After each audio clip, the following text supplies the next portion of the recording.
ਸਤਿ ਸ਼੍ਰੀ ਅਕਾਲ ਜੀ। ਖਬਰ ਪੜਤਾਲ ਪ੍ਰੋਗਰਾਮ ਵਿੱਚ ਤੁਹਾਡਾ ਸਾਰਿਆਂ ਦਾ ਸਵਾਗਤ ਹੈ। ਮੈਂ ਹਾਂ ਹਰਜੋਤ ਕੌਰ ਤੇ ਸਾਡੇ ਨਾਲ ਹਮੇਸ਼ਾ ਦੀ ਤਰ੍ਹਾਂ ਜੁੜੇ ਹੋਏ ਨੇ ਸੀਨੀਅਰ ਪੱਤਰਕਾਰ ਸੁਰਿੰਦਰ ਡੱਲਾ ਜੀ। ਬਹੁਤ-ਬਹੁਤ ਸਵਾਗਤ ਹੈ ਡੱਲਾ ਜੀ। ਸਤਿ ਸ਼੍ਰੀ ਅਕਾਲ। ਸਤਿ ਸ਼੍ਰੀ ਅਕਾਲ ਜੀ। ਬਹੁਤ-ਬਹੁਤ ਧੰਨਵਾਦ ਹਰਜੋਤ ਜੀ, ਤੁਹਾਡਾ ਵੀ ਔਰ ਦੁਨੀਆ ਭਰ ਦੇ ਪੰਜਾਬੀਆਂ ਦਾ ਹੀ ਧੰਨਵਾਦ। जी बिल्कुल। और आज अगर खास खबरों की गल करिए तो आज बहुत खास दिन रहने वाला है। पंजाब नूं नवे मंत्री मिलने वाले ने, कैबिनेट का विस्तार होएगा। तो जरूर तुहाडे तो डल्ला जी जानना चाहांगे कि चाहे अनमोल गगन मान की गल होवे, चाहे अमन अरोड़ा की गल होवे, किहड़े-किहड़े नाम जिहड़े है मंत्रिमंडल विच जुड़ सकदे ने। ते उस तो इलावा कैप्टन अमरिंदर सिंह दे नाम नूं लैके भी चर्चावां वध रहीआं ने। की चर्चावां ने उन्हां दा खुलासा भी तुहाडे तो जरूर चाहांगे। ते साबका डीजीपी विर्क ने डीजीपी वीके भावरा नूं लैके जो एक जरूर अपना एक कंसर्न दिखाया है कि किस तरीके नाल सरकारां दा अफसरां दे उपर दबाव वधदा जा रहा है। तो डल्ला जी, सब तो पहला गल करिए, अज मंत्रिमंडल दा विस्तार होण जा रहा है। किहड़े-किहड़े नामां ते मोहर लग सकदी है? मंत्रिमंडल विच नाम किहड़े जुड़ सकदे ने? देखो, अज शाम नूं 5 वजे लई इह कहा गया कि शाम नूं 5 वजे गवर्नर हाउस दे विच मंत्रिमंडल दा विस्तार होएगा। हालांकि आम आदमी पार्टी ने यह सारा जिहड़ी सूची है इहनूं गुप्त रखिआ। हो सकदा है कि पंजाब दे मुख मंत्री भगवंत मान होण तो थोड़े समय बाद इस सूची नूं सार्वजनिक करन कि किहड़े-किहड़े नवे मंत्री बनाए जा रहे ने। पर इस तो पहला कि सूची सार्वजनिक होवे, कई तरह के नाम ने जिहड़े हरजोत जी चर्चा दे विच ने। अमन अरोड़ा का नाम भी चर्चा च है, अनमोल गगन मान होना का नाम चर्चा च है, समाणे तो एक आम आदमी पार्टी के विधायक ने उन्हों का नाम चर्चा च है। सो 4-5 नाम चर्चा च है। पर मेरा ही मनना है कि सवाल इस मंत्रिमंडल के विस्तार तो बाद भी कई खड़े होणगे अगर कुंवर विजय प्रताप उन्होंने शामिल ना किया गया, क्योंकि पहला ही ਜਿਹੜੇ ਵੱਖ-ਵੱਖ ਬੇਅਦਬੀ ਦੇ ਮਾਮਲੇ ਸੀ ਜਿਨ੍ਹਾਂ ਦੇ ਚਲਾਨ ਅਦਾਲਤ 'ਚ ਪੇਸ਼ ਹੋਏ, ਉਹਨਾਂ ਦੀ ਰਿਪੋਰਟ ਜਿਹੜੀ ਭਗਵੰਤ ਮਾਨ ਉਹਨਾਂ ਨੇ ਕੁਝ ਚੁਣਿੰਦਾ ਜਥੇਬੰਦੀਆਂ ਦੇ ਆਗੂਆਂ ਨੂੰ ਸੌਂਪੀ ਹੈ। ਉਸ ਤੋਂ ਬਾਅਦ ਇੱਕ ਵਾਰੀ ਫੇਰ ਪੰਜਾਬ ਦੇ ਵਿੱਚ ਸਿਆਸੀ ਮਾਹੌਲ ਹੈ ਜਿਹੜਾ ਉਹ ਪੂਰੀ ਤਰ੍ਹਾਂ ਨਾਲ ਗਰਮਾ ਗਿਆ, ਕਿਉਂਕਿ ਸੁਖਬੀਰ ਬਾਦਲ ਨੇ ਵੀ ਟਵੀਟ ਕੀਤਾ ਹੈ, ਸੁਖਪਾਲ ਖਹਿਰਾ ਨੇ ਵੀਡੀਓ ਪਾਈ, ਰਾਜਾ ਵੜਿੰਗ ਨੇ ਵੀ ਟਵੀਟ ਕੀਤਾ। ਸੋ 3 ਵੱਡੀਆਂ ਪਾਰਟੀਆਂ बीजेपी तो इलावा अकाली दल ने और कांग्रेस ने पलटवार किया इस मसले ते आम आदमी पार्टी ते। वो विशा आपां बाद दे विच लैने आ कि क्यों सुखबीर बादल ने अटैक किया भगवंत मान ते और सुखपाल खैरा ने। पर जिहड़ा गल मंत्रिमंडल दे विस्तार दा, देखो मंत्रिमंडल हजे तक कुल 10 मंत्री ने समेत मुख मंत्री, कुल 18 मंत्री बन सकते हैं साडे संविधान मुताबक। और एक मंत्री क्योंकि बर्खास्त करता सी, पहला 10 मंत्री बने सी, हुण 8 मंत्री नवे बन सकते हैं। पर हजे भी चर्चावां ये ने कि 5 मंत्री नवे बनाए जाने ने। हो सकता शाम नूं 8 मंत्रियों नूं सौं चुकाई जाए। ये तो जब तक भगवंत मान उन्हां दा ट्वीट नहीं आउंदा या वीडियो नहीं आउंदा तद तक साबित नहीं होना। पर वो गल पक्की होगी, जिहड़े अरविंद केजरीवाल मिल के आए सी, अरविंद केजरीवाल नूं मिल के आए सी भगवंत मान 2-3 दिन पहला विधान सभा सैशन तो अगले दिन 1 जुलाई नूं, उस दिन मंत्री तय करके आए ने वो। और उस दिन ये भी चर्चा करके आए ने कि असीं नवा डीजीपी किहनूं लै सकते हैं, एक्टिंग डीजीपी, क्योंकि वीके भावरा साहब ने अपनी छुट्टी अपलाई की और मन्निया जा रहा उन्होंने छुट्टी मंजूर कर ली। हुण हरजोत जी, सवाल सब तो वड्डा यह है कि आम आदमी पार्टी मैरिट नूं ऑनर करेगी, मंत्रिमंडल बनाउण च भी की मैरिट नूं ऑनर करेगी, कि सारे भाईचारिਆਂ ਦਾ सुमेल इस मंत्रिमंडल च दखल नज़र आएगा।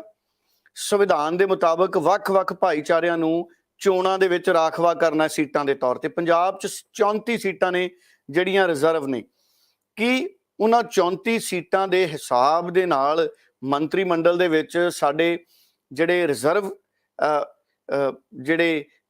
ਰਿਜ਼ਰਵ ਕੈਟਾਗਰੀ ਨੂੰ ਜਿਹੜੇ ਬਿਲੋਂਗ ਕਰਦੇ ਨੇ, ਸਾਡੇ ਐਮਐਲਏ ਸੰਬੰਧ ਰੱਖਦੇ ਨੇ, ਕਿ ਮੰਤਰੀ ਮੰਡਲ ਦੇ ਵਿੱਚ ਉਸ ਤਰੀਕੇ ਦਾ ਸਾਰੇ ਭਾਈਚਾਰਿਆਂ ਦੀ ਨੁਮਾਇੰਦਗੀ ਸਾਨੂੰ ਨਜ਼ਰ ਆਏਗੀ। ਇਹ ਵੀ ਬਹੁਤ ਵੱਡਾ ਰਹੂਗਾ ਅਗਰ ਮੰਤਰੀ ਮੰਡਲ ਦਾ ਵਿਸਥਾਰ ਹੁੰਦਾ। ਦੂਜੇ ਪਾਸੇ ਜਦੋਂ ਗੱਲ ਕਰਦੇ ਹਾਂ, ਅਮਨ ਅਰੋੜਾ, ਪ੍ਰੋਫੈਸਰ ਬਲਜਿੰਦਰ ਕੌਰ, ਬੀਬੀ ਮਾਣੂਕੇ ਔਰ ਕੁੰਵਰ ਵਿਜੇ ਪ੍ਰਤਾਪ, ਇਹ 4 ਚਿਹਰੇ ਰਹਿ ਗਏ।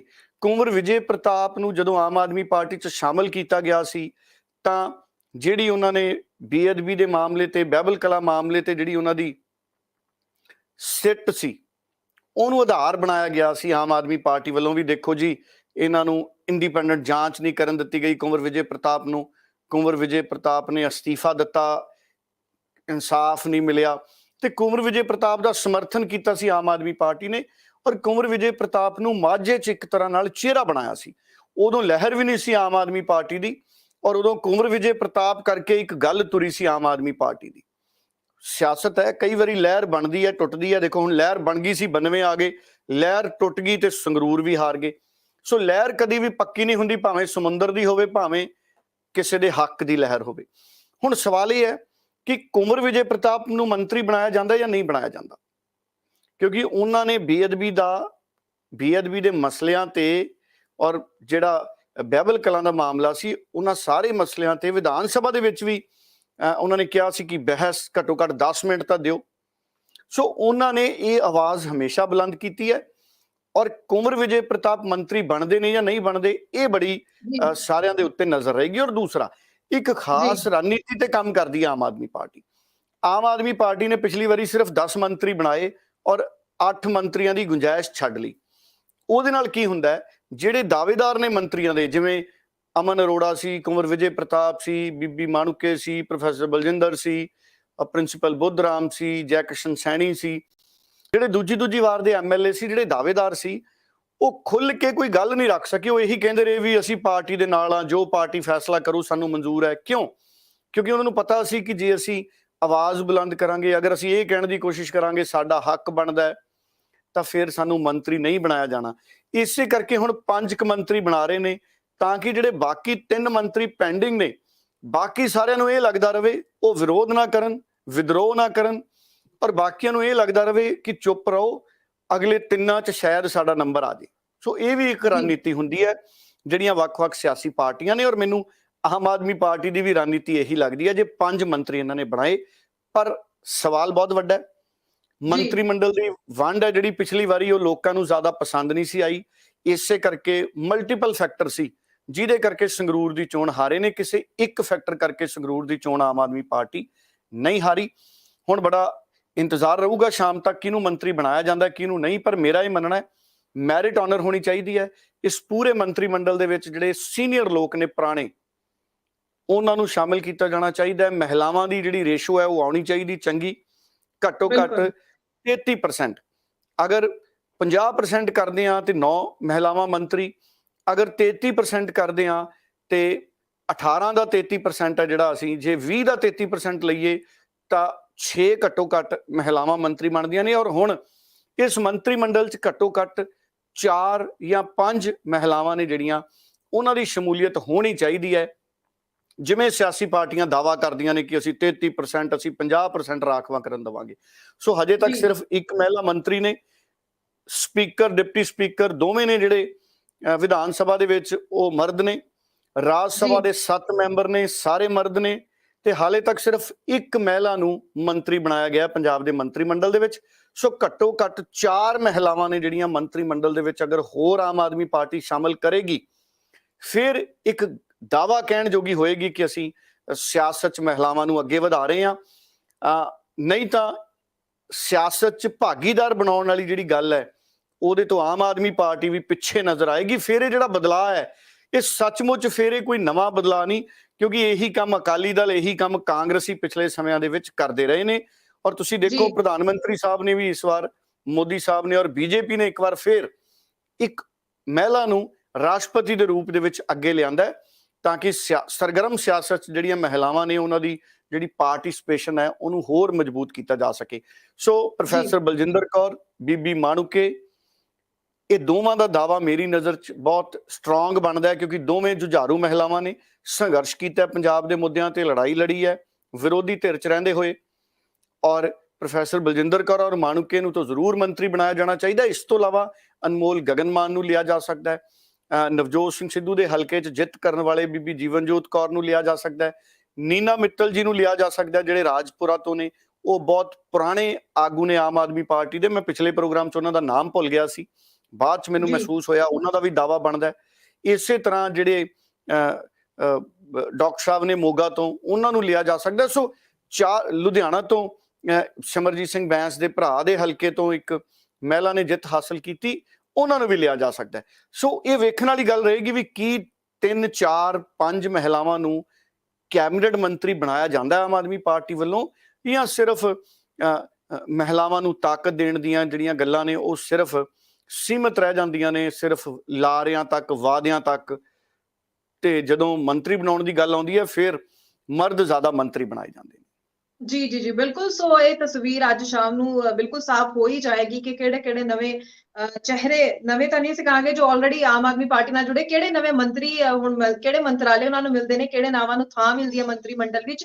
सो अगला सवाल मैं डल्ला जी तुहाडे तों करना चाहूंगी कि जो सियासी हमला अकाली दल वल्लों कीता जा रहा है, ट्वीट करके खास तौर ते मंत्रिमंडल नूं लैके कहिए या आम आदमी पार्टी पंजाब सरकार दे उपर कीता जा रहा है, इस नूं भी समझना चाहांगे कि किस तरह की सियासत नूं लैके अगे वध रहा अकाली दल, अगर आपां इस ट्वीट नूं वेखीए ते समझीए। देखो 3 जुलाई ਨੂੰ ਕੱਲ ਸ਼ਾਮ ਨੂੰ 6:33 ਤੇ ਸ਼੍ਰੋਮਣੀ ਅਕਾਲੀ ਦਲ ਵੱਲੋਂ ਇੱਕ ਟਵੀਟ ਕੀਤਾ ਗਿਆ। ਉਹਨਾਂ ਨੇ ਅੰਗਰੇਜ਼ੀ ਚ ਟਵੀਟ ਕੀਤਾ ਔਰ ਜੀ। ਹਾਲਾਂਕਿ ਵਿਧਾਨ ਸਭਾ ਦੇ ਵਿੱਚ ਭਗਵੰਤ ਮਾਨ ਜੀ ਨੇ ਕਿਹਾ ਸੀ ਕਿ ਆਪਾਂ ਪੰਜਾਬੀ ਜ਼ਿਆਦਾ ਬੋਲਿਆ ਕਰੀਏ, ਪਰ ਮੈਂ ਪੜ੍ਹ ਰਿਹਾ ਸੀ ਟਵਿੱਟਰ ਦੇ ਉੱਤੇ ਭਗਵੰਤ ਮਾਨ ਜੀ ਦੇ ਟਵਿੱਟਰ ਤੇ ਵੀ ਪੰਜਾਬੀ ਘੱਟ ਹੁੰਦੀ ਹੈ। ਸੋ ਕਿਸੇ ਨੇ ਕਮੈਂਟ ਕੀਤਾ ਸੀ ਕਿ ਭਗਵੰਤ ਮਾਨ ਜੀ ਟਵਿੱਟਰ ਤੇ ਵੀ ਤੁਸੀਂ ਨਜ਼ਰ ਮਾਰੋ। ਸੋ ਲੋਕ ਬੜੇ ਜਾਗਰੂਕ ਨੇ, ਪਰ ਵਿਧਾਨ ਸਭਾ 'ਚ ਪੰਜਾਬੀ ਹੋਣੀ ਚਾਹੀਦੀ ਹੈ ਤੇ ਪੋਸਟਾਂ ਵੀ ਪੋਲੀਟੀਕਲ ਪਾਰਟੀਆਂ ਨੂੰ ਪੰਜਾਬੀ 'ਚ ਪਾਉਣੀਆਂ ਚਾਹੀਦੀਆਂ ਨੇ, ਮੇਰਾ ਇਹ ਮੰਨਣਾ ਹੈ, ਅੰਗਰੇਜ਼ੀ ਦੇ ਨਾਲ ਨਾਲ। ਚਲੋ, ਸ਼੍ਰੋਮਣੀ ਅਕਾਲੀ ਦਲ ਨੇ ਸਿੱਧੇ ਤੌਰ ਤੇ ਸਿਆਸੀ ਹਮਲਾ ਕੀਤਾ ਹੈ ਹਰਜੋਤ ਜੀ ਆਮ ਆਦਮੀ ਪਾਰਟੀ ਤੇ, ਕਿਉਂਕਿ ਭਗਵੰਤ ਮਾਨ ਨੇ ਜਿਹੜੇ ਵੱਖ-ਵੱਖ 3 ਬੇਅਦਬੀ ਦੇ ਕੇਸ ਸੀ ਉਹਨਾਂ ਦੇ ਮਾਮਲੇ 'ਚ ਜਿਹੜੇ ਚਲਾਨ ਸੌਂਪੇ ਗਏ ਨੇ ਅਦਾਲਤ ਦੇ ਵਿੱਚ, ਔਰ ਉਹਨਾਂ ਚਲਾਨਾਂ ਦੀ ਜਿਹੜੀ ਇੱਕ ਰਿਪੋਰਟ ਬਣਾ ਕੇ 467 ਸਫ਼ਿਆਂ ਦੀ ਸੌਂਪੀ ਗਈ ਹੈ ਕੁਝ ਸਿੱਖ ਸੰਗਠਨਾਂ ਦੇ ਆਗੂਆਂ ਨੂੰ, ਉਹਦੇ ਤੇ ਇੱਕ ਹੁਣ ਸਿਆਸੀ ਵਿਵਾਦ ਖੜਾ ਹੋ ਗਿਆ। ਸ਼੍ਰੋਮਣੀ ਅਕਾਲੀ ਦਲ ਨੇ ਕਿਹਾ ਹੈ ਕਿ ਸਾਫ਼ ਤੌਰ ਤੇ ਜਿਹੜੀ ਇਹ ਰਿਪੋਰਟ ਸੌਂਪੀ ਗਈ ਹੈ, ਇਸ ਤੋਂ ਬਾਅਦ ਆਮ ਆਦਮੀ ਪਾਰਟੀ ਮੀਡੀਆ ਦਾ ਧਿਆਨ ਭਟਕਾਉਣਾ ਚਾਹ ਰਹੀ ਹੈ, ਕਿਉਂਕਿ ਆਮ ਆਦਮੀ ਪਾਰਟੀ ਦਾਅਵਾ ਕਰ ਰਹੀ ਸੀ ਕਿ ਇਹਦੇ ਪਿੱਛੇ ਸਿਆਸੀ ਲੋਕ ਨੇ। ਖਾਸ ਤੌਰ ਤੇ ਆਮ ਆਦਮੀ ਪਾਰਟੀ ਵੀ ਅਕਾਲੀ ਦਲ ਦੇ ਲੀਡਰਾਂ ਦਾ ਨਾਂ ਲੈਂਦੀ ਸੀ। ਭਗਵੰਤ ਮਾਨ ਵਰਗੇ ਵੀ, ਸੁਖਪਾਲ ਖਹਿਰਾ ਨੇ ਇਲਜ਼ਾਮ ਲਾਇਆ, ਸੁਖਪਾਲ ਖਹਿਰਾ ਨੇ ਇੱਕ ਵੀਡੀਓ ਜਾਰੀ ਕੀਤੀ ਹੈ ਕੱਲ, ਉਹ ਕਹਿੰਦੇ ਆਮ ਆਦਮੀ ਪਾਰਟੀ ਵਾਲੇ ਤਾਂ ਅਕਾਲੀ ਦਲ ਦੇ ਲੀਡਰਾਂ ਦਾ ਨਾਂ ਲੈਂਦੇ ਸੀ ਤੇ ਉਹਨਾਂ ਨੇ ਹੁਣ ਜਿਹੜੀ ਰਿਪੋਰਟ ਸੌਂਪੀ ਹੈ ਉਹਦੇ ਵਿੱਚ ਕਿਸੇ ਪੋਲੀਟੀਕਲ ਲੀਡਰ ਦਾ ਨਾਮ ਹੀ ਹੈ ਨਹੀਂ, ਔਰ 3 ਮਾਮਲੇ ਨੇ ਜਿਹੜੇ ਉਹਨਾਂ ਦੇ ਵਿੱਚ ਜਿਹੜਾ ਡੇਰਾ ਮੁਖੀ ਹੈ ਉਹਦੀ ਜ਼ਿੰਮੇਵਾਰੀ ਦਿਖਾਈ ਗਈ ਹੈ FIR ਦੇ ਵਿੱਚ, ਔਰ ਉਸ ਤੋਂ ਜਿਹੜੀ ਸੁਨਾਰੀਆ ਜੇਲ੍ਹ 'ਚ ਪੁੱਛਗਿੱਛ ਹੋਈ ਸੀ ਉਹਦਾ ਵੇਰਵਾ ਦਿੱਤਾ ਗਿਆ। ਸੋ ਇੱਕ ਤਰੀਕੇ ਨਾਲ ਰਾਜਾ ਵੜਿੰਗ ਨੇ ਵੀ ਟਵੀਟ ਕੀਤਾ ਇਸੇ ਸ਼ਰਤ ਤੇ ਕਿ ਆਮ ਆਦਮੀ ਪਾਰਟੀ ਦੇ ਇਲਜ਼ਾਮ ਕੀ ਸੀ ਚੋਣਾਂ ਤੋਂ ਪਹਿਲਾਂ, ਤੇ ਜਿਹੜੀ ਰਿਪੋਰਟ ਹੈ ਉਹਦੇ ਮੁਤਾਬਕ ਤਾਂ ਸਿਆਸੀ ਲੀਡਰਾਂ ਨੂੰ ਕਲੀਨ ਚਿੱਟ ਦੇਤੀ। ਹੁਣ ਦੇਖੋ ਅੰਦਰੋਂ ਅੰਦਰੀ ਅਕਾਲੀ ਦਲ ਦੇ ਲੀਡਰ ਤਾਂ ਬੜੇ ਸੰਤੁਸ਼ਟ ਨੇ। ਅਕਾਲੀ ਦਲ ਦੇ ਲੀਡਰ ਲਗਾਤਾਰ ਇਹ ਕਹਿੰਦੇ ਸੀ ਕਿ ਇਹਨਾਂ ਮਾਮਲਿਆਂ ਦੇ ਵਿੱਚ ਸਾਡੀ ਪਾਰਟੀ ਦੀ ਜਾਂ ਸਾਡੀ ਕੋਈ ਭੂਮਿਕਾ ਨਹੀਂ ਹੈ, ਜਦਕਿ ਆਮ ਆਦਮੀ ਪਾਰਟੀ ਦੇ ਲੀਡਰ ਨਾਂ ਲੈ ਕੇ ਕਹਿੰਦੇ ਹੁੰਦੇ ਸੀਗੇ ਵੀ ਕੌਣ ਲੋਕ ਜ਼ਿੰਮੇਦਾਰ ਨੇ। ਤੇ ਹੁਣ ਜਿਹੜੀ ਇਹ ਰਿਪੋਰਟ ਆਈ ਹੈ ਉਹਨੂੰ ਅੰਗਰੇਜ਼ੀ 'ਚ ਅਕਾਲੀ ਦਲ ਨੇ ਇਹੀ ਲਿਖਿਆ ਕਿ ਜਿਹੜਾ ਝੂਠਾ ਸਟੈਂਡ ਸੀ ਆਮ ਆਦਮੀ ਪਾਰਟੀ ਦਾ, ਅਕਾਲੀ ਦਲ ਵਾਲੇ ਟਵੀਟ ਕਰਕੇ ਅੰਗਰੇਜ਼ੀ 'ਚ ਕਹਿੰਦੇ, ਉਹ ਐਕਸਪੋਜ਼ ਹੋ ਗਿਆ। ਸੋ ਆਮ ਆਦਮੀ ਪਾਰਟੀ ਦੇ ਲਈ, ਭਗਵੰਤ ਮਾਨ ਲਈ ਜਿਹੜੀ ਇਹ ਰਿਪੋਰਟ ਦਿੱਤੀ ਹੈ ਕੁਝ ਸਿੱਖ ਸੰਗਠਨਾਂ ਦੇ ਆਗੂਆਂ ਨੂੰ, ਇਹ ਵੀ ਹੁਣ ਇੱਕ ਨਵਾਂ ਮੁੱਦਾ ਬਣਦੀ ਜਾ ਰਹੀ ਹੈ ਪੰਜਾਬ ਦੇ ਵਿੱਚ। ਵਿਰੋਧੀ ਪਾਰਟੀਆਂ ਨੇ ਭਗਵੰਤ ਮਾਨ ਨੂੰ ਨਿਸ਼ਾਨੇ ਤੇ ਲਿਆ ਇਸ ਪੂਰੇ ਮਾਮਲੇ ਤੇ। ਸੋ ਇਹ ਜਿਹੜੀ ਸਿਆਸਤ ਹੈ ਹਰਜੋਤ ਜੀ, ਇਹ ਵੀ ਹੁਣ ਅੱਗੇ ਵਧ ਰਹੀ ਹੈ। ਅਕਾਲੀ ਦਲ ਦੇ ਲੀਡਰ ਕਹਿ ਰਹੇ ਨੇ ਕਿ ਅਸੀਂ ਬਿਲਕੁਲ ਪਾਕ ਸਾਫ ਹਾਂ, ਕਿਤੇ ਸਾਡੀ ਕੋਈ ਸ਼ਮੂਲੀਅਤ ਨਹੀਂ। जी जी जी जी बिल्कुल, क्योंकि सियासत है सो हर मोड़ ते एक नवा रूप जरूर दिखाती है। तो चलो अगर ਅਸੀਂ ਅੱਗੇ ਗੱਲ ਕਰੀਏ ਸਿਆਸਤ ਵਿੱਚ ਮੁੱਦਾ ਹੁਣ ਜੋ ਹੈ ਡੀਜੀਪੀ ਵੀਕੇ ਭਾਵਰਾ ਦੇ ਮਾਮਲੇ ਤੇ ਵੀ ਜ਼ਰੂਰ ਚੱਲ ਰਹੀ ਹੈ। ਸੋ ਇੱਕ ਕੰਸਰਨ ਦਿਖਾਇਆ ਹੈ ਸਾਬਕਾ ਡੀਜੀਪੀ ਵਿਰਕ ਨੇ, ਇੱਕ ਇੰਟਰਵਿਊ ਦਿੱਤਾ ਉਹਨਾਂ ਨੇ, ਤੇ ਉਸ ਦੇ ਵਿੱਚ ਉਹਨਾਂ ਨੇ ਕਿਹਾ ਕਿ ਵਾਕਈ ਬਹੁਤ ਸੰਜੀਦਾ ਗੱਲ ਹੈ ਕਿ ਜੋ ਸਰਕਾਰਾਂ ਨੇ ਉਹ ਸਿਆਸੀ ਦਬਾਅ ਬਣਾ ਰਹੀਆਂ ਨੇ ਜੇਕਰ ਇਸ ਤਰੀਕੇ ਨਾਲ ਸਰਕਾਰੀ ਅਫਸਰਾਂ ਨੂੰ ਛੁੱਟੀ ਲੈ ਕੇ ਜਾਣਾ ਪੈ ਰਿਹਾ, ਯਾਨੀ ਕਿ ਸਰਕਾਰਾਂ ਦਾ ਦਬਾਅ ਅਫਸਰਾਂ ਉੱਤੇ ਪਹਿਲਾਂ ਵੀ ਇਹ ਸ਼ਿਕਾਇਤਾਂ ਹੁੰਦੀਆਂ ਸੀ ਤੇ ਯਾਨੀ ਹੁਣ ਵੀ ਇਹੀ ਸ਼ਿਕਾਇਤਾਂ ਲਗਾਤਾਰ ਬਰਕਰਾਰ ਨੇ।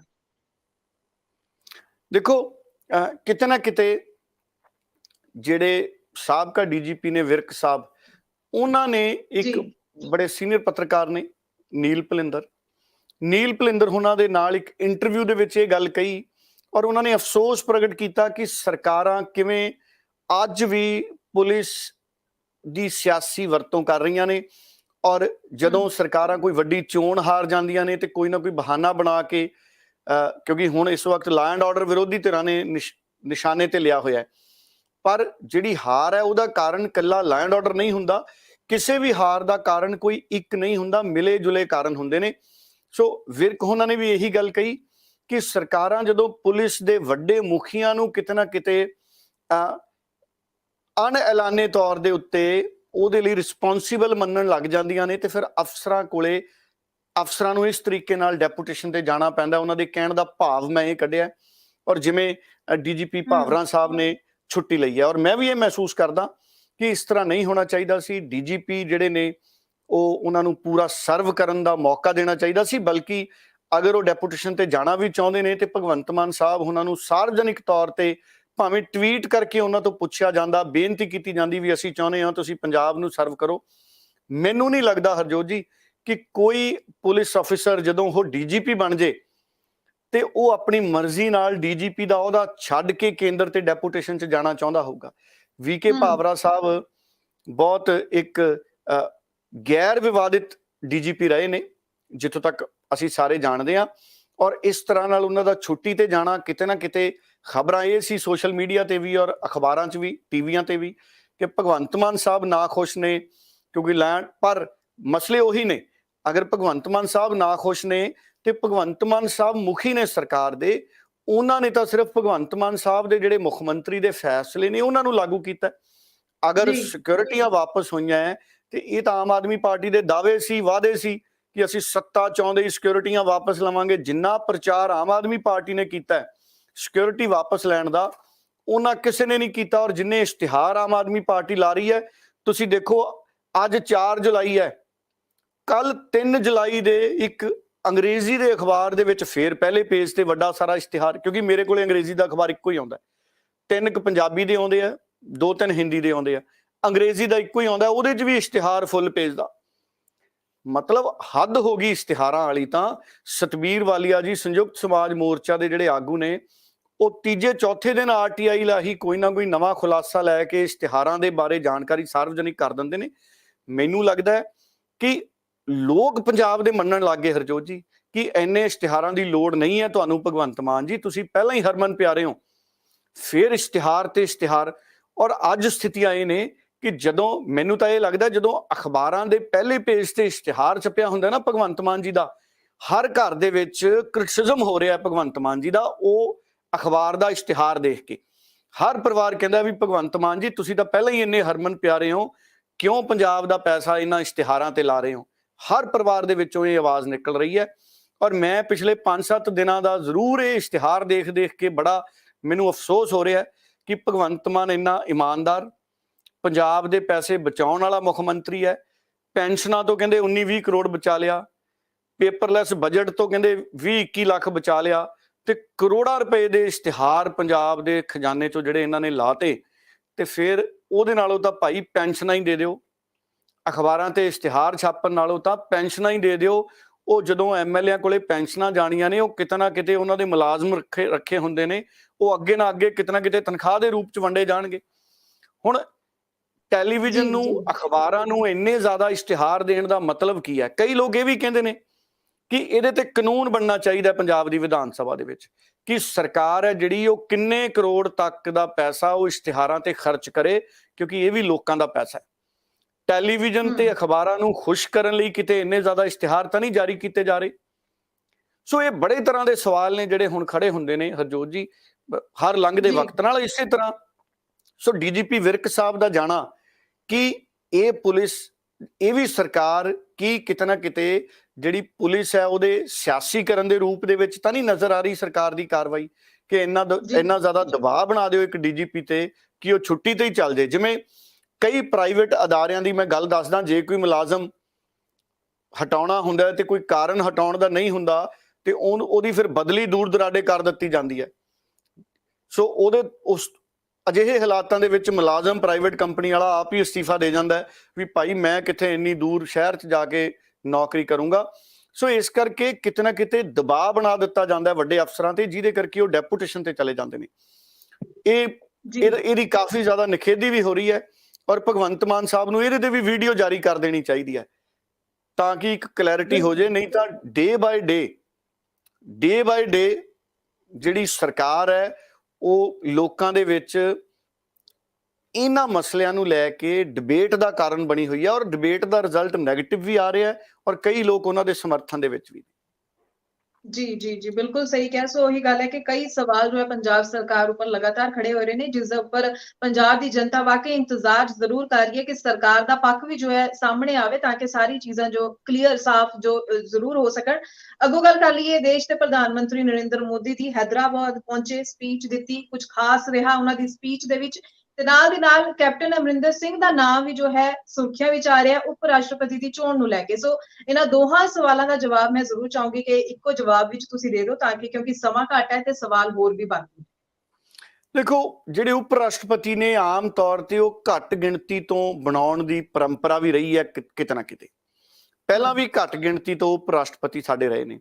ਹੁਣ ਜਿਹੜੇ ਉੜੀਸਾ ਦੇ ਵਿੱਚ ਸਾਡੇ ਬਹੁਤ ਜ਼ਿਆਦਾ ਜਿਹੜੇ ਸਾਡੇ ਥੋੜੇ ਜਿਹੇ ਉਹ ਇਲਾਕੇ ਨੇ ਜਿਹੜੇ ਘੱਟ ਵਿਕਸਿਤ ਨੇ, ਉਹਨਾਂ ਦੇ ਵਿੱਚੋਂ ਬੀਬੀ ਦ੍ਰੌਪਦੀ ਮੁਰਮੂ ਜੀ ਨੂੰ ਉਪ ਰਾਸ਼ਟਰਪਤੀ ਦਾ ਉਮੀਦਵਾਰ ਬਣਾਇਆ ਗਿਆ, ਔਰ ਉਪ ਰਾਸ਼ਟਰਪਤੀ ਦੇ ਤੌਰ ਤੇ ਇਸ ਵਾਰ ਕਿਤੇ ਨਾ ਕਿਤੇ ਸੈਯਦ ਨਕਵੀ ਜੀ ਦਾ ਨਾਮ ਚੱਲ ਰਿਹਾ, ਜਿਹੜੇ ਕੈਬਨਿਟ ਮੰਤਰੀ ਨੇ। ਫਿਰ ਜਿਹੜੇ ਮੱਧ ਪ੍ਰਦੇਸ਼ ਦੇ ਮੁੱਖ ਮੰਤਰੀ ਨੇ ਉਹਨਾਂ ਦਾ ਨਾਮ ਚੱਲ ਰਿਹਾ, ਉਹ ਚੌਥੀ ਵਾਰ ਦੇ ਮੁੱਖ ਮੰਤਰੀ ਨੇ। ਕਿਤੇ ਨਾ ਕਿਤੇ ਜਿਹੜੇ ਵੈਂਕਈਆ ਨਾਇਡੂ ਨੇ, ਜਿਹੜੇ ਮੌਜੂਦਾ ਉਪ ਰਾਸ਼ਟਰਪਤੀ ਨੇ, ਉਹਨਾਂ ਨੂੰ ਵੀ ਇੱਕ ਹੋਰ ਜਿਹੜੀ ਟਰਮ ਦੇਣ ਦੀ ਗੱਲ ਚੱਲ ਰਹੀ ਹੈ, ਔਰ ਇਹਦੇ ਨਾਲ ਨਾਲ ਕੈਪਟਨ ਅਮਰਿੰਦਰ ਸਿੰਘ ਦਾ ਨਾਮ ਵੀ ਮੀਡੀਆ ਦੇ ਇੱਕ ਹਿੱਸੇ ਦੇ ਵਿੱਚ ਚਰਚਾ 'ਚ ਹੈ। ਹਾਲਾਂਕਿ ਮੈਨੂੰ ਸੰਭਾਵਨਾ ਘੱਟ ਲੱਗਦੀ ਹੈ ਕਿ ਭਾਰਤੀ ਜਨਤਾ ਪਾਰਟੀ ਕੈਪਟਨ ਅਮਰਿੰਦਰ ਸਿੰਘ ਨੂੰ ਉਪ ਰਾਸ਼ਟਰਪਤੀ ਬਣਾਊ, ਕਿਉਂਕਿ ਲੰਮਾ ਸਮਾਂ ਕੈਪਟਨ ਅਮਰਿੰਦਰ ਕਾਂਗਰਸ ਨਾਲ ਜੁੜੇ ਰਹੇ ਨੇ, ਔਰ ਕਿਤੇ ਨਾ ਕਿਤੇ ਕੈਪਟਨ ਅਮਰਿੰਦਰ ਦੀ ਜਿਹੜੀ ਪੋਲੀਟੀਕਲ ਵਿਚਾਰਧਾਰਾ ਹੈ ਉਹ ਬੀਜੇਪੀ ਦੇ ਨਾਲ ਉਨੀ ਜ਼ਿਆਦਾ ਮੈਨੂੰ ਮੈਚ ਕਰਦੀ ਨਹੀਂ ਦਿਖਦੀ। ਹਾਲਾਂਕਿ ਰਾਸ਼ਟਰਵਾਦ ਦੇ ਮੁੱਦੇ ਤੇ ਕੈਪਟਨ ਅਮਰਿੰਦਰ ਵੀ ਫੌਜੀ ਰਹੇ ਨੇ, ਰਾਸ਼ਟਰਵਾਦ ਦੇ ਮੁੱਦੇ ਤੇ ਕਿਤੇ ਨਾ ਕਿਤੇ ਕੈਪਟਨ ਅਮਰਿੰਦਰ ਸਿੰਘ ਔਰ ਬੀਜੇਪੀ ਦੀ ਸੋਚ ਇੱਕੋ ਹੀ ਆ, ਉਹ ਸਾਡੀ ਵੀ ਸੋਚ ਇੱਕੋ ਹੀ ਆ ਰਾਸ਼ਟਰਵਾਦ ਦੇ ਮੁੱਦੇ ਤੇ। ਅਸੀਂ ਸਾਰੇ ਦੇਸ਼ ਭਗਤ ਹੁੰਦੇ ਹਾਂ, ਹਰਜੋਤ ਜੀ ਤੁਸੀਂ ਹੋ ਗਏ, ਮੈਂ ਹੋ ਗਏ, ਔਰ ਸਾਡੇ ਸਾਰੇ ਭਾਰਤ ਵਾਸੀ ਹੋ ਗਏ, ਔਰ ਪੰਜਾਬੀ ਖਾਸ ਕਰਕੇ, ਅਸੀਂ ਸਾਰੇ ਦੇਸ਼ ਭਗਤ ਹਾਂ। ਪਰ ਮੈਂ ਕਦੀ ਕਦੀ ਸੋਚਦਾ ਕਿ ਬੀਜੇਪੀ, ਇਹ ਹੋ ਸਕਦਾ ਬੀਜੇਪੀ ਸੋਚੇ ਵੀ ਅਸੀਂ ਘੱਟ ਗਿਣਤੀਆਂ ਨੂੰ, ਖਾਸ ਤੌਰ ਤੇ ਸਿੱਖ ਭਾਈਚਾਰੇ ਨੂੰ ਵੀ ਆਪਣੇ ਨਾਲ ਹੋਰ ਚੰਗੀ ਤਰ੍ਹਾਂ ਜੋੜੀਏ, ਕਿਉਂਕਿ ਕਾਂਗਰਸ ਨੇ ਤਾਂ ਜਿਹੜਾ 84 ਦਾ ਮਾਮਲਾ ਹੋਇਆ ਸੀ, ਉਸ ਤੋਂ ਬਾਅਦ ਕਿਤੇ ਨਾ ਕਿਤੇ ਆਪਣੀ ਬਹੁਤ ਵੱਡਾ ਇੱਕ ਆਪਣੇ ਆਪ ਨੂੰ ਕਲੰਕਿਤ ਕੀਤਾ ਹੈ ਕਾਂਗਰਸ ਪਾਰਟੀ ਨੇ, ਔਰ ਸਾਡੇ ਦੇਸ਼ ਦੀ ਇੱਜ਼ਤ ਤੇ ਵੀ ਉਹਦੇ ਨਾਲ ਦਾਗ ਲੱਗਿਆ ਜੋ ਕਤਲੇਆਮ ਹੋਇਆ 84 ਦਾ।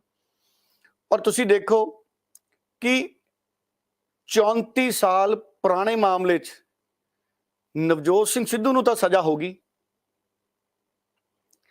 ਪਰ ਸਾਡੇ 84 ਵਾਲੇ ਮਾਮਲੇ 'ਚ 38-39 ਸਾਲ ਹੋਣ ਲੱਗੇ, ਹਜੇ ਵੀ ਇਨਸਾਫ ਮੁਕੰਮਲ ਨਹੀਂ ਹੋਇਆ। ਸੋ ਇਸ ਕਰਕੇ ਸੁਪਰੀਮ ਕੋਰਟ ਨੂੰ ਵੀ ਔਰ ਭਾਰਤ ਸਰਕਾਰ ਨੂੰ ਵੀ ਇਹ ਤਹਈਆ ਕਰਨਾ ਚਾਹੀਦਾ ਹੈ ਕਿ ਅਸੀਂ 84 ਦੇ ਮਾਮਲਿਆਂ 'ਚ ਵੀ ਮੁਕੰਮਲ ਇਨਸਾਫ ਕਰੀਏ। ਸਾਡੀਆਂ ਕਿੰਨੀਆਂ ਮਹਿਲਾਵਾਂ ਜਿਹੜੀਆਂ ਅੱਜ ਵੀ ਵਿਡੋ ਹੋ ਗਈਆਂ, ਬਹੁਤ ਬਜ਼ੁਰਗ ਬੀਬੀਆਂ ਵੀ ਨੇ ਉਹਨਾਂ ਦੇ ਵਿੱਚ, ਉਹਨਾਂ ਦੀ ਜ਼ਿੰਦਗੀ ਜਿਉਣੀ ਬੜੀ ਔਖੀ ਹੋਈ ਪਈ ਹੈ। ਮੈਂ ਕਈ ਵਾਰ ਜਾ ਕੇ ਆਉਣਾ, ਉਹਨਾਂ ਨੂੰ ਮਿਲ ਕੇ ਆਉਣਾ, ਬਹੁਤ ਔਖੀ ਜ਼ਿੰਦਗੀ ਉਹਨਾਂ ਦੀ ਹੋਈ ਪਈ ਹੈ, ਔਰ ਸਰਕਾਰਾਂ ਦਾ ਇਸ ਪਾਸੇ ਧਿਆਨ ਨਹੀਂ। ਹੁਣ ਜਿਹੜਾ ਵਿਸ਼ਾ ਚੱਲ ਰਿਹਾ ਸੀ ਕੈਪਟਨ ਅਮਰਿੰਦਰ ਦਾ, ਕਿਤੇ ਨਾ ਕਿਤੇ ਬੀਜੇਪੀ ਚਾਹੁੰਦੀ ਹੋਣੀ ਕਿ ਅਸੀਂ ਅਗਰ ਕੈਪਟਨ ਅਮਰਿੰਦਰ ਸਿੰਘ ਨੂੰ ਉਪ ਰਾਸ਼ਟਰਪਤੀ ਬਣਾ ਦਈਏ ਤੇ ਪੂਰੇ ਮੁਲਕ ਦੇ ਵਿੱਚ ਜਿਹੜਾ ਸਾਡਾ ਘੱਟ ਗਿਣਤੀ ਭਾਈਚਾਰਾ ਮੁਲਕ ਦੇ ਵਿੱਚ, ਸਿੱਖ ਭਾਈਚਾਰਾ ਵੀ, ਹੋ ਸਕਦਾ ਅਸੀਂ ਉਹਦੀ ਵੋਟ ਹਾਸਲ ਕਰ ਲਈਏ, ਕਿਉਂਕਿ ਬੀਜੇਪੀ ਨੇ तमाम ਕੋਸ਼ਿਸ਼ਾਂ ਕਰ ਲਈਆਂ। ਪੰਜਾਬ 'ਚ ਵੀ ਬੀਜੇਪੀ ਜਿਹੜੀ ਸਾਡੇ ਕਿਸਾਨਾਂ ਦੀ ਵੋਟ ਨਹੀਂ ਹਾਸਲ ਕਰ ਸਕੀ, ਸਾਡੇ ਪੇਂਡੂ ਖੇਤਰਾਂ ਦੀ ਵੋਟ ਜ਼ਿਆਦਾ ਹਾਸਲ ਨਹੀਂ ਕਰ ਸਕੀ, ਕਿਉਂਕਿ ਇਹ ਵੋਟਾਂ ਦੀ ਸਿਆਸਤ ਹੈ। ਹੁਣ ਪਰ ਮੈਂ ਦੂਜੇ ਪਾਸੇ ਇਹ ਦੇਖਦਾ ਕਿ ਜਾਂ ਤਾਂ ਫਿਰ ਅਗਰ ਤੁਸੀਂ ਪੰਜਾਬ 'ਚੋਂ ਕਿਸੇ ਅਜਿਹੇ ਵਿਅਕਤੀ ਨੂੰ ਮੁੱਖ ਮੰਤਰੀ ਬਣਾਉਣਾ, ਉਪ ਰਾਸ਼ਟਰਪਤੀ ਬਣਾਉਣਾ ਹੈ, ਤੇ ਸਾਡੇ ਕਿਸੇ ਅਜਿਹੇ ਸਿੱਖ ਬੁੱਧੀਜੀਵੀ ਨੂੰ ਬਣਾਓ ਜਿਹਨੇ ਧਰਮ ਦੇ ਖੇਤਰ 'ਚ, ਜਿਹਨੇ ਸਮਾਜ ਸੇਵਾ ਦੇ ਖੇਤਰ 'ਚ ਬਹੁਤ ਕੰਮ ਕੀਤਾ ਹੋਵੇ। ਕੈਪਟਨ ਅਮਰਿੰਦਰ ਦੀ ਕੰਟਰੀਬਿਊਸ਼ਨ ਕਿੰਨੀ ਕੁ ਹੈ? ਕੈਪਟਨ ਅਮਰਿੰਦਰ ਨੂੰ ਕਿਹਾ ਜਾਂਦਾ ਪਾਣੀਆਂ ਦਾ ਰਾਖਾ, ਤੇ ਜਿਹੜਾ ਉਹਨਾਂ ਨੇ ਵਾਟਰ ਟਰਮੀਨੇਸ਼ਨ ਐਕਟ ਲਿਆਂਦਾ ਸੀ 2004 ਚ ਹਰਜੋਤ ਜੀ। ਵਾਟਰ ਟਰਮੀਨੇਸ਼ਨ ਐਕਟ ਸੀ ਜਿਹੜਾ ਕੈਪਟਨ ਅਮਰਿੰਦਰ ਦਾ, ਸੁਪਰੀਮ ਕੋਰਟ ਨੇ ਤਾਂ ਉਸ ਐਕਟ ਨੂੰ ਹੀ ਗੈਰ ਕਾਨੂੰਨੀ ਕਹਿਤਾ ਸੀ ਵੀ ਤੁਹਾਡਾ ਇਹ ਕਾਨੂੰਨ ਹੀ ਗਲਤ ਹੈ, ਤੇ ਉਹ ਰੱਦ ਕਰਤਾ ਸੀ ਸੁਪਰੀਮ ਕੋਰਟ ਨੇ। ਤੇ SYL ਦੇ ਮਾਮਲੇ 'ਚ ਸੁਪਰੀਮ ਕੋਰਟ ਦੇ ਵਿੱਚ ਅਸੀਂ ਪਛੜੇ ਹੋਏ ਆ, ਤੇ 9.5 ਸਾਲ ਮੁੱਖ ਮੰਤਰੀ ਰਹੇ ਨੇ ਕੈਪਟਨ ਅਮਰਿੰਦਰ ਸਿੰਘ ਜੀ। ਤੇ ਆ ਪਿਛਲਾ ਜਿਹੜਾ 4.5 ਸਾਲ ਦਾ ਕਾਰਜਕਾਲ ਸੀ ਕੈਪਟਨ ਅਮਰਿੰਦਰ ਸਿੰਘ ਦਾ, ਇਹ ਤਾਂ ਕੈਪਟਨ ਅਮਰਿੰਦਰ ਸਿੰਘ ਨੇ ਆਪ ਹੀ ਬਿਆਨ ਕਰਤਾ, ਕਹਿੰਦੇ ਸੀ ਮੈਂ ਸੂਚੀ ਦੇ ਕੇ ਆਉਂਗਾ, ਮੇਰੇ ਕੋਲੇ ਕਰਪਟ ਲੀਡਰਾਂ ਦੀ ਸੂਚੀ ਹੈ, ਤੇ ਮੈਨੂੰ ਤਾਂ ਸੋਨੀਆ ਗਾਂਧੀ ਨੇ ਕਾਰਵਾਈ ਨਹੀਂ ਕਰਨ ਦਿੱਤੀ। ਹੁਣ ਜਿਹੜੇ ਸਾਡੇ ਮਾਨਯੋਗ ਸਾਬਕਾ ਮੁੱਖ ਮੰਤਰੀ ਸਾਹਿਬ ਕਰਪਟ ਲੋਕਾਂ ਦੀ ਕਾਰਵਾਈ ਨਹੀਂ ਕਰ ਸਕੇ, ਜੇ ਉਹਨਾਂ ਨੂੰ ਬੀਜੇਪੀ ਉਪ ਰਾਸ਼ਟਰਪਤੀ ਬਣਾਊਗੀ ਤੇ ਕੀ ਹਾਸਲ ਹੋਊ? ਵੈਸੇ ਮੇਰੇ ਮਨ ਦਾ ਸਵਾਲ ਹੈ, ਹੋ ਸਕਦਾ ਮੈਨੂੰ ਪਤਾ ਹੀ ਨਾ ਹੋਵੇ ਕੈਪਟਨ ਅਮਰਿੰਦਰ ਸਿੰਘ ਨੇ ਇੰਨਾ ਕੁਝ ਪੰਜਾਬ ਲਈ ਕਰਤਾ ਹੋਵੇ ਕਿ ਅੱਜ ਤੱਕ ਨਾ ਮੈਨੂੰ ਪਤਾ ਨਾ ਸਾਡੇ ਲੋਕਾਂ ਨੂੰ ਪਤਾ ਵੀ ਕੋਈ ਜੱਗੋ 13ਵਾਂ ਕੰਮ ਕੈਪਟਨ ਸਾਹਿਬ ਨੇ ਕਰਤਾ ਹੋਵੇ। ਚਲੋ ਨਵਜੋਤ ਸਿੰਘ ਸਿੱਧੂ ਨੇ ਤਾਂ ਲਾਂਘਾ ਖਲਵਾਉਣ 'ਚ ਏਡੀ ਵੱਡੀ ਭੂਮਿਕਾ ਅਦਾ ਕਰਤੀ। ਕੈਪਟਨ ਸਾਹਿਬ ਕੋਈ ਇਹੋ ਜਿਹੀ ਪ੍ਰਾਪਤੀ ਦੱਸ ਦੇਣ। ਹਾਂ, ਇੱਕ ਗੱਲ ਲਈ ਸਲੂਟ ਹੈ ਕੈਪਟਨ ਸਾਹਿਬ ਨੂੰ ਕਿ ਉਹ ਫੌਜ 'ਚ ਰਹੇ ਨੇ, ਪਰ ਕੈਪਟਨ ਸਾਹਿਬ ਵੀ ਅਸਤੀਫਾ ਦੇ ਕੇ ਆ ਗਏ ਸੀ ਫੌਜ 'ਚੋਂ।